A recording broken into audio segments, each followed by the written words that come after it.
Most Christians are aware that faith is an important component of Christianity. They understand the value of faith and the need to have it. They are familiar with the verse that says it is impossible to please God without faith. However, many Christians do not understand what faith actually is. There is a misconception that faith is something acquired via an unknown, somewhat mystical process. According to this concept, faith is something you either have or don't have. This view treats faith as something irrational and not based on facts. True biblical faith is actually the opposite. Faith is very rational. It is based on truth and reality. The 5th chapter of Mark illustrates this for us. The 1st chapter of Mark tells us huge numbers of people followed Jesus because of his miracles and ability to heal people. The crowd became so large that Jesus could no longer publicly enter a city. He had to stay out in desolate areas. Chapter 2 records that Jesus went back to Capernaum after a couple days, but as soon as his presence became known, a large crowd gathered around him again. Jesus healed a paralytic, then he healed a man's withered hand. In the 3rd chapter, we read about Jesus going to the sea and being followed by a large multitude from Galilee, Jerusalem, Tyre, and Sidon.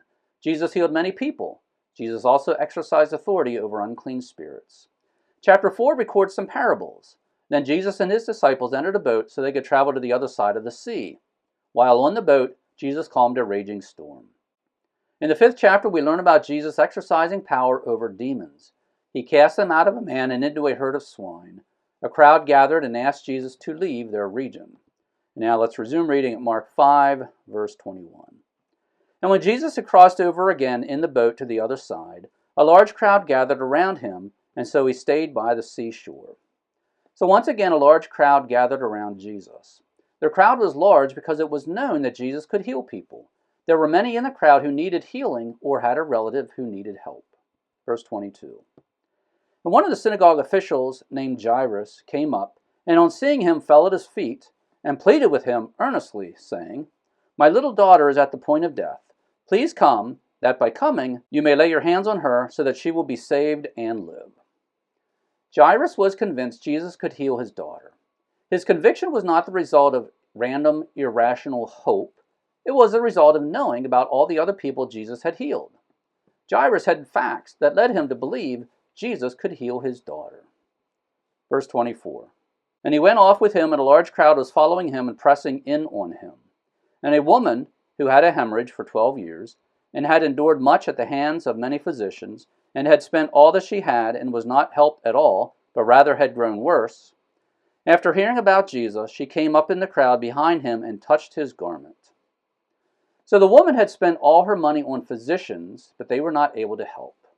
This also happens today.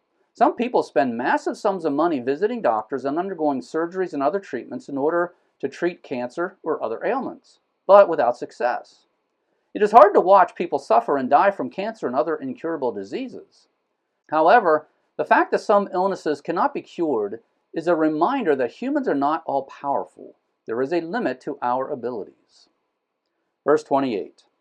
For she was saying, If I just touch his garments, I will be saved from this. The woman was convinced Jesus could heal her. Her belief was not an irrational wish. The woman knew Jesus could heal her because she knew about all the other healings Jesus had performed that resulted in the huge crowds who gathered around Jesus. Verse 29. And immediately the flow of her blood was dried up, and she knew within her body that she had been healed of her affliction. And immediately Jesus, perceiving in himself that the power proceeding from him had gone forth, turned around in the crowd and was saying, Who touched my garments? And his disciples were saying to him, You see the crowd pressing in on you, and you say, Who touched me?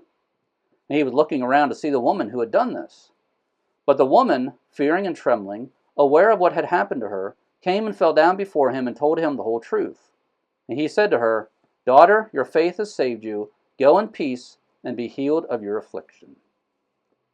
Jesus credited the woman with faith.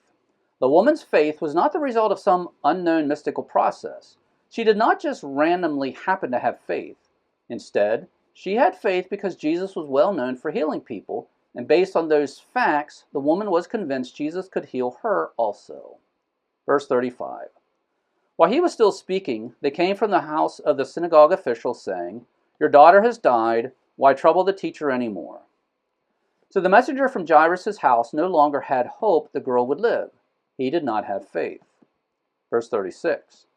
But Jesus, overhearing what had been spoken, said to the synagogue official, "Do not be afraid, only believe." So Jesus told Jairus to believe. Verse 37. And Jesus allowed no one to accompany him except Peter and James and John, the brother of James. And they came to the house of the synagogue official, and he saw a commotion, and people loudly crying and wailing. And entering in, he said to them, "Why are you making a commotion and crying? The child has not died, but is asleep." And they began laughing at him. But putting them all out, he took along the child's father and mother and his own companions and entered the room where the child was. Think about the contrast. Jairus and the woman with the hemorrhage knew about everything Jesus had been doing and believed Jesus could heal anything. They had faith. The people in Jairus' house were in the same town and had access to the same knowledge, but they laughed at Jesus. They did not have faith. Verse 41. And taking the child by the hand, he said to her, "Talitha cum," which translated means, "Little girl, I say to you, arise." And immediately the little girl stood up and began to walk, for she was 12 years old. And immediately they were completely astounded. And he gave them strict orders that no one should know about this, and he said that some food should be given to her to eat. So Jairus' faith was rewarded, his daughter was healed. Most Christians are aware that faith is an important component of Christianity and that it is impossible to please God without faith. However, many Christians have a misconception that faith is something acquired via an unknown, somewhat mystical or irrational process. However, true faith is actually the opposite. According to Hebrews 11:1, faith is the conviction of things not seen. The reference to things not seen is not saying faith is based on things not seen. It is saying faith is believing that something still unseen can happen in the future. The faith in the future is based on the reality of what happened in the past. The woman with the hemorrhage believed Jesus could heal her. Her belief was not an irrational hope. Her belief was based on the fact that Jesus had healed many other people. She knew Jesus had the power to heal her ailment.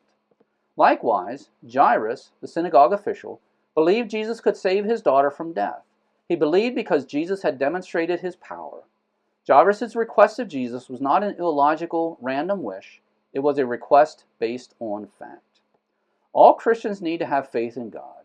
When we pray, we should believe Jesus can do what we ask. That belief is not some wild, random hope.